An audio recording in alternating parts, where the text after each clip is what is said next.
ಈ ಒಂದು ಶಾಸ್ತ್ರೀಯ ಮಾರುಕಟ್ಟೆ ಏನು ಲೀಸು ಒಂದು ಮಾಡಲಿಕ್ಕೆ ಭಾಳಷ್ಟು ಓಡಾಡಿ ಎಲ್ಲರನ್ನ ವಿಶ್ವಾಸ ತಗೊಂಡು ಕೆಲಸ ಮಾಡಿದಂಥ ಆನಂದ್ ಅಕ್ಕಿಯವರೇ ಹಾಗೂ ಲಾಲ್ ಬಹದ್ದೂರ್ ಶಾಸ್ತ್ರಿ ಮಾರುಕಟ್ಟೆ ಎಲ್ಲ ನನ್ನ ನಗರದ ಹಿರಿಯರೇ ಅಣ್ಣ ತಮ್ಮಂದರೆ ಯುವಕರು. ಈಗಾಗಲೇ ಭಾಳ ಒಂದು ಸಮಸ್ಯೆ ಇತ್ತು. ಇದು ಲೀಸ್ ಮಾಡಬೇಕು, ಇದನ್ನು ತೆಗೆದು ಹೊಸ ಬಿಲ್ಡಿಂಗ್ ಮಾಡಬೇಕು, ಅನೇಕ ವಿಚಾರಗಳು ಕೆಲವು ಮಂದಿ ಮಾಡ್ಲಕತ್ತಿದ್ರು. ಆದರೆ ನಮ್ಮ ಆಯುಕ್ತರು ಇಲ್ಲ ಸರ್, ಇದು 10-12 ವರ್ಷ ಇದು ಒಂದು ಯಾವುದೇ ರೀತಿ ಕಟ್ಟಡದ ಅಪಾಯ ಇಲ್ಲ ಅನ್ನುವಂಥ ವರದಿಯನ್ನು ಏನು ಹಿಂದೆ ಕೊಟ್ಟಿದ್ದರು. ಆ ಆಧಾರದ ಮೇಲೆ ನಾನು ಕಮಿಷನರ್ ಅವರಿಗೆ, ನಾನು ಕರಡಿಯವರಾಗಲಿ, ನಮ್ಮ ವಿಠಲ್ ಆಗಲಿ, ಆನಂದ್ ಅಕ್ಕಿಯವರು ಮತ್ತು ಎಲ್ಲ ನೀವು ವ್ಯಾಪಾರಸ್ಥರು ಬಂದಾಗ ನಾವು ಹೇಳಿದಾಗ ಆಯುಕ್ತರು ಒಪ್ಪಿಕೊಂಡ್ರು. ನಮ್ಮ ಜಿಲ್ಲಾಧಿಕಾರಿಗಳು ಸಹ ಎಲ್ಲ ರೀತಿಯ ಸಹಕಾರ ಕೊಟ್ಟರು.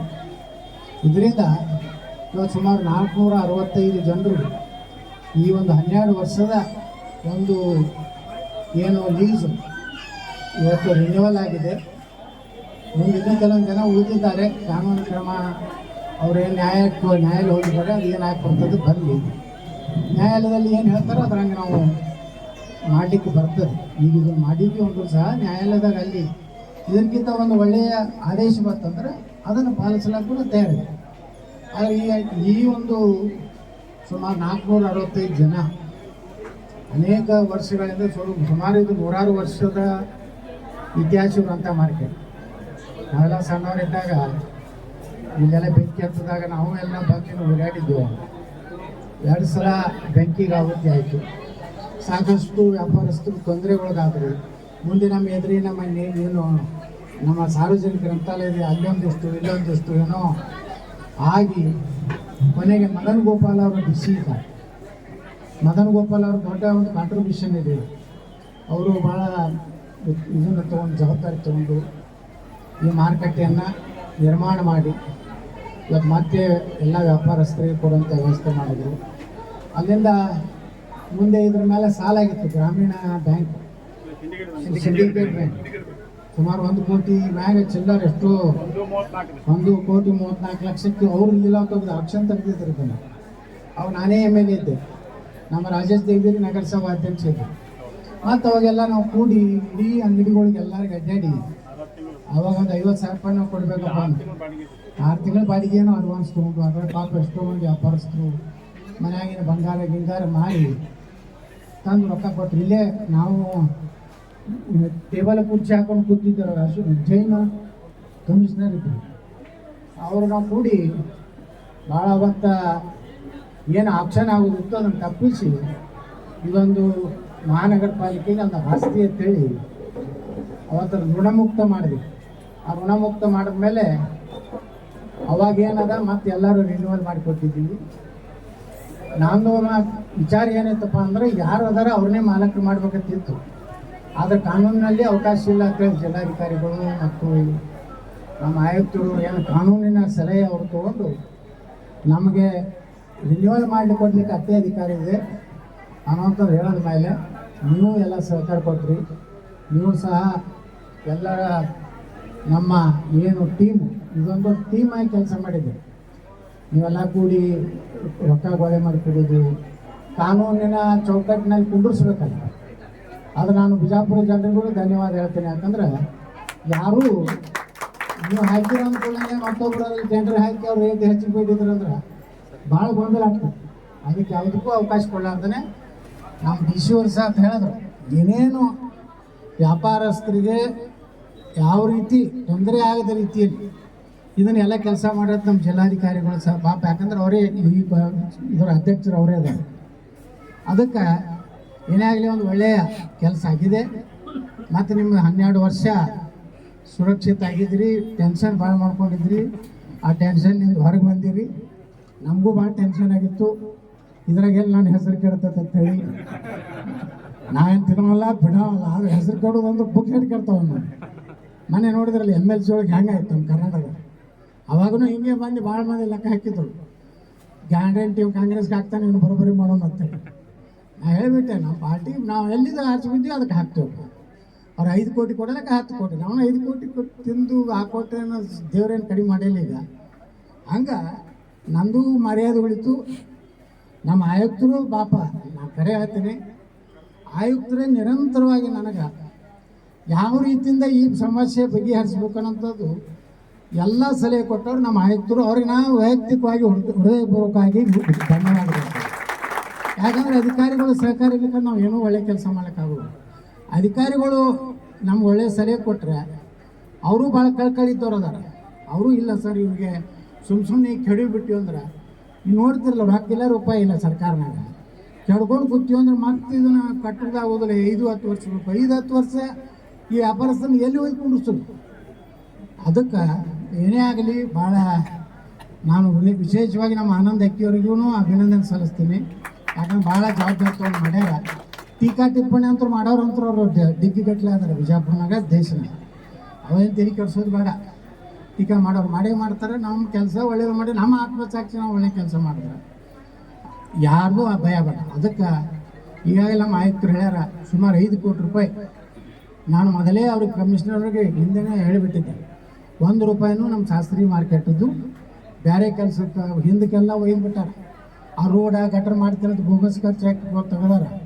ನಾ MLA ಆದ ಮ್ಯಾಗ 1 ರೂಪಾಯಿ ಅವ್ರಿಗೆ ಹೇಳಿದ್ದೆ. ಪಾಪ ಅವ್ರು ಹಂಗೆ ಮೇಂಟೈನ್ ಮಾಡಿ ಇವತ್ತು 5 ಕೋಟಿ ರೂಪಾಯಿ ಈ ಒಂದು ಖಾತೆದಾಗ ಹೋದಾದ್ರು ಏನೇನು ಇಲ್ಲಿ ಬದಲಾವಣೆ ಮಾಡ್ಬೇಕು. ಇನ್ನೊಂದು 4-5 ದಿವಸ ಬೇಡ, ಒಂದು ವಾರನಾಗ ಟೆಂಡರ್ ಕರೀತಾರೆ. ಇನ್ನೊಮ್ಮೆ ನಾವು ಎಲ್ಲ ಸರ್ವೆ ಮಾಡ್ತೀವಿ, ಎಲ್ಲೆಲ್ಲಿ ರಿಪೇರಿ ಅದ, ಏನು ಮಾಡಬೇಕು, ತಳಗಿನ ಡ್ರೈನೇಜನ್ನು ನಾವು ಚೇಂಜ್ ಮಾಡಬೇಕು. ದೊಡ್ಡ ಪೈಪ್ ಹಾಕಿ ಎಲ್ಲಿಯೂ ನೀರು ನಿಂದ್ರಬಾರ್ದು, ಸೀದಾ ಮೇನ್ ಹೋಯ್ತಂದ್ರೆ ಇಲ್ಲಿ. ಯಾಕಂದ್ರೆ ಈ ಸಿಮೆಂಟ್ ರೋಡ್ ಮಾಡ್ಲಕತ್ತೀವಿ ನಾಳೆ. ಇನ್ನೊಂದು ಮುಂದಿನ ವಾರನಾಗ ಇದನ್ನು ನಾವು ಭೂಮಿ ಪೂಜೆ ಮಾಡೋರಿದ್ದೆ. ಗಾಂಧಿ ಚೌಕ್ನಿಂದ ನಮ್ಮ ಪೂರ್ತಿ BID ತನ ಇದು CC ರೋಡು, ಫುಟ್ಪಾತ್, ಅಲ್ಲಿದಿಂದ ಲೈಟ್ ಎಲ್ಲನೂ ಸುಮಾರು 8 ಕೋಟಿ ಐತೆ. 6 ಕೋಟಿ ಅಂತೂ 11 ಕೋಟಿ ರೂಪಾಯಿ ಐತಿ. ಇಲ್ಲಿದಿಂದ ನಮ್ಮ ಜ್ಞಾನ ಯೋಗಾಶ್ರಮ ತನಕ ಇದು CC ರೋಡ್ ಮಾಡ್ತೀವಿ. ಈಗ ಸರಾಪ್ ಲೈನ್ ಮಾಡ್ತೀವಿ, ಹೆಚ್ಚು ಕಡಿಮೆ ಮುಗಿಲಾಕ ಬಂತು. ಈಗ ಇದು ಟೆಂಡರ್ ಆಗಿದೆ, ಫೈನಲ್ ಆಗಿದೆ. ಇನ್ನು ಬರೀ ಭೂಮಿ ಪೂಜೆ ಮಾಡಿ ಚಾಲೂ ಮಾಡ್ತೀವಿ. ಅದಕ್ಕೆ ನಮ್ಮ ಆಯುಕ್ತರಿಗೆ ಹೇಳೋದೇನಂದ್ರೆ ಇಲ್ಲಿ ಡ್ರೈನೇಜ್ಗಳು ಯಾವ ಬರ್ತಾವೆ. ಈಗ ಹೆಂಗಾದ್ರೂ ರೋಡ್ ಹಾಕಿಬಿಟ್ಟಿರ್ತೀವಿ, ಎಲ್ಲ ಡ್ರೈನೇಜ್ ಪೈಪ್ ಚೇಂಜ್ ಮಾಡಿ ಇಲ್ಲಿನೂ ಒಳಗೆ ಡ್ರೈನೇಜ್ ಪೈಪ್ ಅದ. ಮತ್ತು ಇಲ್ಲಿ ಒಳಗೊಂದು ಚಲೋ ಹೈಟೆಕ್ ಶೌಚಾಲಯವನ್ನು ಮಾಡಿ ಜನರಿಗೆ ತೊಂದರೆ ಆಗ್ತದೆ. ಇಲ್ಲ ಒಂದು ಒಳ್ಳೆಯ ಶೌಚಾಲಯ ಮತ್ತು ಏನೇನೋ ಸಾಧ್ಯತೆ ಎಲ್ಲೆಲ್ಲಿ ಏನೋ ಒಂದು ಸ್ವಲ್ಪ ಎಕ್ಸ್ಪಾನ್ಷನ್ ಮಾಡ್ಲಿಕ್ಕೆ ಬರ್ತಿತ್ತಂದ್ರೆ, ಮತ್ತಿಷ್ಟು ಏನಾರೇ ಇದರಲ್ಲಿ ಲಿಫ್ಟ್ ಕೂಡ್ಸ್ಲಾಕೆ ಬರ್ತಿತ್ತಂದ್ರೆ ಒಂದು 2-3 ಕಡೆ ಅದನ್ನು ವ್ಯವಸ್ಥೆ ಮಾಡಿರಿ. ಈಗ SIR ಗದ್ದಲ್ದಾಗ ಅದಾರವರೆಲ್ಲ ನಮ್ಮ ಅಧಿಕಾರಿಗಳು, ಯಾರಿಗೂ ಪುರ್ಸೊತ್ತಿಲ್ಲ. ಯಾಕಂದ್ರೆ ಸುಮಾರು ಜುಲೈ 29ರವರೆಗೆ ಇಡೀ ರಾಜ್ಯದಲ್ಲಿ SIR ನಡೆದದ. ಆ ಕಾರಣದಿಂದ ಅವ್ರು ಬಿಜಿ ಅದಾರ, ಇಡೀ ಸ್ಟಾಪ್ ಎಲ್ಲ ಬಿಜಿ ಐತಿ. ಯಾರೂ ನಿಮ್ಮ ಸರ್ಕಾರಿ ನೌಕರದಾರ ಸಿಗೋದಿಲ್ಲ, ಯಾಕಂದ್ರೆ ಅವರೆಲ್ಲ ಅದ್ರಾಗ ಅದಾರ. ಅದು ಮುಗಿದ ತಕ್ಷಣ ಇವತ್ತೇನು ಬೆಂಗಳೂರಿನಾಗ ಹೆಂಗೆ ಫುಟ್ಪಾತ್ ಮ್ಯಾಗಿಂದ ಕ್ಲಿಯರೆನ್ಸ್ ಮಾಡ್ಲಕತ್ತಾರಲ್ಲ, ಹಂಗೆ ನಾವು ಎಲ್ಲ ಕ್ಲಿಯರೆನ್ಸ್ ಮಾಡಿಬಿಡ್ತೀವಿ. ಅವ್ರಿಗೆ ಬೇರೆ ಕಡೆ ಮಾರ್ಕೆಟ್ ಕೊಡ್ತೀವಿ. ಅಲ್ಲಿ ನಮ್ಮ ಸರಾಪ್ ಲೈನಿಂದ ಸಂದ್ರಿ ಒಂದು ಚಾಯ್ಸ್ ಮಾಡೀವಿ. ಇಲ್ಲೊಂದು ಐತಲ್ಲ ಈ ಸಂದ್ರಿ,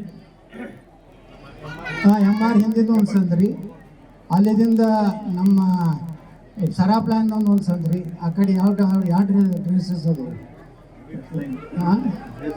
ಈ ಕಡೆ ತಳಗ ಇಲ್ಲ ಚಂದಿಗೆನಾಕಕ್ಕೆ ಹೋಗ್ತೀವ ಬಿಟ್ಟು ಇವೇ ಏನೇನು ಸಂದ್ರೆ ಅದಾವಲ್ಲ ಅವೆಲ್ಲ CC ರೋಡ್ ಮಾಡಿ ಲೈಟ್ ಕೂಡಿಸಿ ಈ ಏನು ಕಾಯಿಪಲ್ಯದವರು ಇವ್ರು ಕುಂಡಿರ್ತಾರೆ ಎಲ್ಲ ಮಾಡ್ತೀವಿ. ಇದನ್ನು ಕ್ಲಿಯರ್ ಇಟ್ಕೊಳ್ಳೋಂಥ ಪ್ರಯತ್ನ ಮಾಡ್ತೀವಿ. ಈಗಾಗಲೇ ನಮ್ಮ ಪೊಲೀಸ್ ಅಧಿಕಾರಿಗಳು ಸಾಕಷ್ಟು ಸಲ ಪ್ರಯತ್ನ ಮಾಡ್ತಾರೆ. ಒಂದು ದಿವಸ ತೆಗೆದಿರ್ತಾರೆ, ಮತ್ತೆ ಕುಂಡಿರ್ತಾರೆ. ಅದು ದಿನ ನಡೀತಿರೋದು, ಕುಂಡ್ರದು ತೆಗೀದು, ಕುಂಡ್ರದು ತೆಗೀದು ನಡೀತಿದೆ. ಆದರೂ ಮೊದಲಿನಕ್ಕಿಂತ ಚಲೋ. ಮೊದಲ ಪಾಪ ನಮ್ಮನ್ನು ಹೈಕೋರ್ಟಿಗೆ CPI ಇರುತ್ತೆ. ಪಾಪ ದೀಪಾವಳಿಯಾಗ ನಾ ಹೇಳಿಬಿಟ್ಟಿದ್ದೆ, ಮುಂಜಾನೆ 4ಕ್ಕೆ ಹೈಕೋರ್ಟವ್ರು ಬಂದು ದೀಪಾವಳಿಯಾಗ ಯಾರು ಎಷ್ಟೋ ಮಂದಿ ನನಗೆ ಅಭಿಪ್ರಾಯ ಅಂಗಡಿ ಬಂದು ಹೇಳಿದ್ರು, ಗೌಡ್ರ ಮೊದಲೇ ಸಲ ನಾವು ನಮ್ಮ ಹೆಂಡ್ರು ಮಕ್ಕಳು ಬಂದು ನಮ್ಮ ಅಂಗಡಿ ಪೂಜೆ ಮಾಡಿವ್ರಿ, ಪಟಾಕಿ ಹಾರಿಸಿತ್ತು. ಬದಲಾವಣೆ ಸುಧಾರಣೆ ಭಾಳ ಆಗೈತಿ 10 ವರ್ಷ. ಮೊದಲಿನ ಬಿಜಾಪುರ ಅಂತಿರಲಿಲ್ಲ. ಅದಕ್ಕೆ ಈಗ ಏನು ವ್ಯವಸ್ಥೆ ಅದ ಈಗೇ ನೀವು ಹೇಳ್ರಿ, ಏನೇನು ರಿಪೇರಿ ಆಗಬೇಕಾಗಿದೆ, ಎಲ್ಲೆಲ್ಲಿ ಇದು ಅದ ಎಲ್ಲ ಹೇಳ್ರಿ. ಅವ್ರಿಗೆ ಟೆಂಡರ್ ಕರಿತೀನಿ ಅಂದಾರ. ಅವ್ರಿಗೆಲ್ಲ ಒಮ್ಮೆ ನೀವು ಕಮಿಟಿಯವರು ಶಾಸ್ತ್ರಿ ಮಾರ್ಕೆಟ್ದವ್ರು ಎಲ್ಲ ತೋರಿಸಿ ಒಂದು ಎಸ್ಟಿಮೇಟ್ ಮಾಡಿರಿ. 4-5 ಕೋಟಿ ರೂಪಾಯಿ ಒಳಗೆ ಏನೇನು ಮಾಡ್ಕೋದು ಎಲ್ಲ ಮಾಡಿಕೊಂಡು ಇದ್ದಿದ್ರಾಗ ಹೈಟೆಕ್ ಮಾರ್ಕೆಟ್ ಮಾಡೋದು ಇದ್ದಿದ್ರೆ ಮುಂದೆ ಯಾರು ಇರ್ತಾರೋ ಯಾರು ಎಮ್ ಎಲ್ ಎ ಇರ್ತಾರೋ ಯಾರು ಇರ್ತಾರೋ ಏನು ಅದು ಮುಂದೆ ನಡೆವ ಸೇಮ್ ಆದ್ರೆ ಎಲ್ಲ ನಿಮ್ಮ ಕಾಯಂ ಮಾಲಿಕೆ ಮಾಡಿ ಕೊಟ್ಬಿಡ್ತಾರೆ. ಈ ಲೀಸ ಪಾಸ ತೆಗೆದೇ ಬಿಡ್ತೀವಿ. ಯಾಕಂದ್ರೆ 50-60 ವರ್ಷ ಇದ್ದವ್ರಿಗೆ ಅವ್ರಿಗೆ ಮಾಲೀಕತ್ವ ಯಾಕಂದ್ರೆ ಸರ್ಕಾರದ ಮ್ಯಾಗನ ಅದಕ್ಕೆ ಎಲ್ಲರೂ ಸಹಕಾರ ಕೊಟ್ಟಿರಿ. ಇವತ್ತೆಲ್ಲ ನಮಗೆಲ್ಲರಿಗೂ ನೀವು ಪ್ರೀತಿಯಿಂದ ಸನ್ಮಾನ ಮಾಡಿರಿ. ಕೆಲವೊಂದು ಮಂದಿ ಏನ್ರಿ ಹಂಗಾಯ್ತು ಹಿಂಗಾಯ್ತು ಅಂತ ಕೆಲವೊಂದು ಮಂದಿ ಹತ್ತಿರ್ತಾರೆ. ನಾನು ತಿಳ್ಕೊಂಡಲ್ಲ, ನಾ ಮಾತ್ರ ಇದ್ರಲ್ಲಿ ನಿರ್ಲಿಪ್ತ ಇದ್ದೀನಿ, ಏನೂ ಇಲ್ಲ. ನಿಮ್ಮ ಸಹಕಾರ ಯಾವಾಗಲೂ ಇರಲಿ. ಎಲ್ಲರೂ SIRದಾಗ ಭಾಗವಹಿಸ್ರಿ, ಎಲ್ಲ ಓಟುಗಳು ಮಾಡ್ಕೋರಿ. ಇಲೆಕ್ಷನ್ ಬಂದಾಗ ವೋಟಿಂಗ್ ದಿವಸ ಅದು ಕಾರ್ಪೊರೇಷನ್ ಬರಲಿ, MLA ಬರಲಿ, MP ಬರಲಿ, ಮಾರ್ಕೆಟ್ ಬಂದಿಟ್ಟು ಮುಂಜಾನೆ ಹೋಗಿ ಓಟ ನೀವು ಅಟ್ಟೆಲ್ಲ ನಿಮ್ಮ ಮನೇಲಿ ಎಲ್ಲ ಹಾಕ್ಸಿ, ಬೇರೆ ಊರಾಗ ಯಾವ್ದಾರು ಅವ್ರನ್ನ ಕರೆಸಿ, ನಮ್ಮ ಸಲುವಾಗಿಯೇ ಕರೆಸಿ ಓಟ್ ಹಾಕಿ ಬಿಜಾಪುರ ಸುಂದರ ನಗರ ಸುರಕ್ಷಿತ ನಗರ ಆಗಿ ಇರಲಿಕ್ಕೆ ನೀವು ಮುಂದೆ ನಾವೇನು ನಿಮ್ಮ ಕಡೆ ಏನೂ ಬಿಡೋದಿಲ್ಲ, ಬರೀ ಒಂದು ಓಟ್ ಬಿಡ್ತೀವಿ ಅಟ್ಟೆ. ನಾವು ನಿಮ್ಗೆ ರೊಕ್ಕ ಕೊಡೋರಲ್ಲ, ನಿಮ್ಮ ಪುಕ್ಕಟ್ ಓಟ್ ನಮ್ಗೆ ಬೇಕಟ್ಟೆ ಇಟ್ಟು ಹೇಳಿ ನಾನು